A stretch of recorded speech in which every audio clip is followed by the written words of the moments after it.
Nothing can change God's plan, beloved. Fear is the one who doesn't know the divine plan. Besides, ignorance is not even the term, because every incarnate soul, in its subconscious, has all the information about who it is. The veils of oblivion are part of divine plan for this school of souls. Thus, it is possible that in each incarnation, the soul may experience new lessons as if it had never experienced anything similar in their past lives.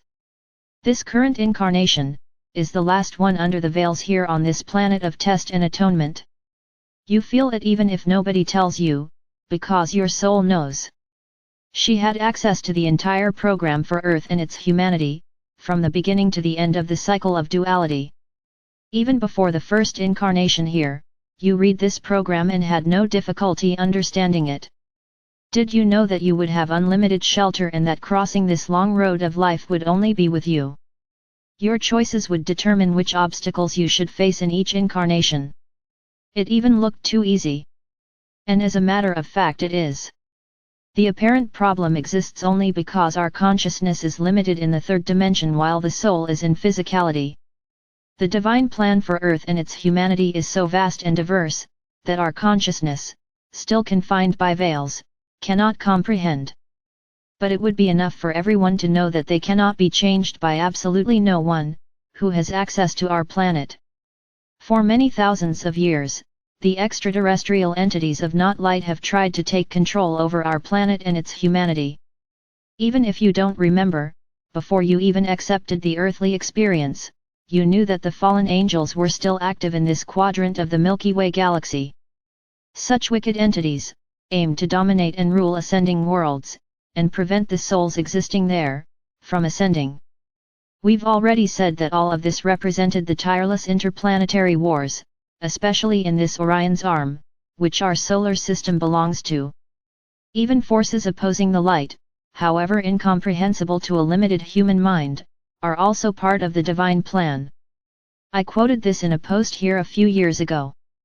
Allowing the presence of these evil races on Earth would offer an opportunity for them to redeem themselves and could resume their path back to the light. So, the presence of such entities on Earth, despite bringing more evidence to the souls incarnated here, has also raised the degree of the level of experience they experienced. Nothing is in vain. Divine plan allows infinite opportunities, but it never loses control of your flock. This is the assurance each soul has received along with its Earth project.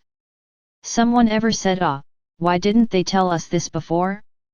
I can answer here, because you always knew, you just couldn't remember.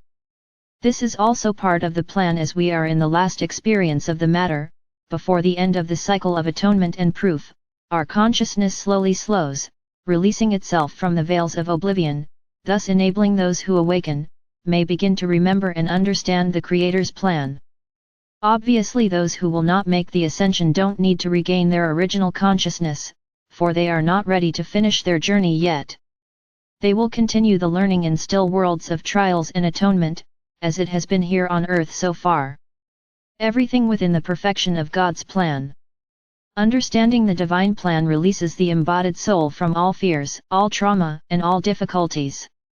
Yup, this is what it is.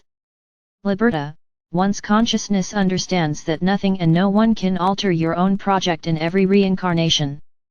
If it were not so, life and matter would become a lottery, where the destiny of each person would depend on luck. The divine plan allows each soul to have free will of choice, in every situation, at every moment while incarnated, and in every period between lives, that is, in the astral plan while unincarnated, to draw up its own project for the next incarnation. This is also part of the bigger plan. So we can say you're the miniature divine plan. You are that puzzle piece, that without it, the whole set is incomplete. Today's topic in short, you only need two things: trust and play your part. If you have confidence, almost all difficulties cease to exist. And if you do your part, the promotion is assured.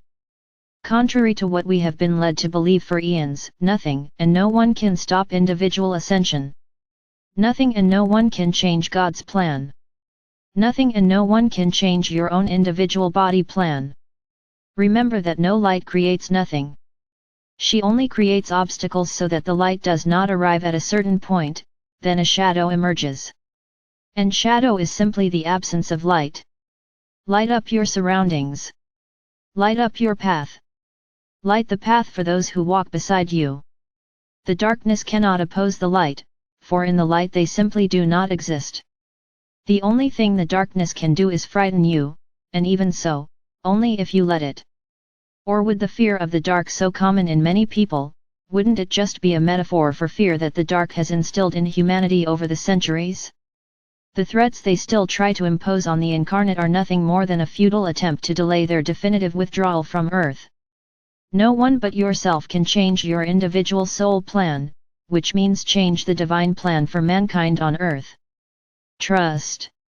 When many stop being afraid of the dark, darkness will no longer exist here.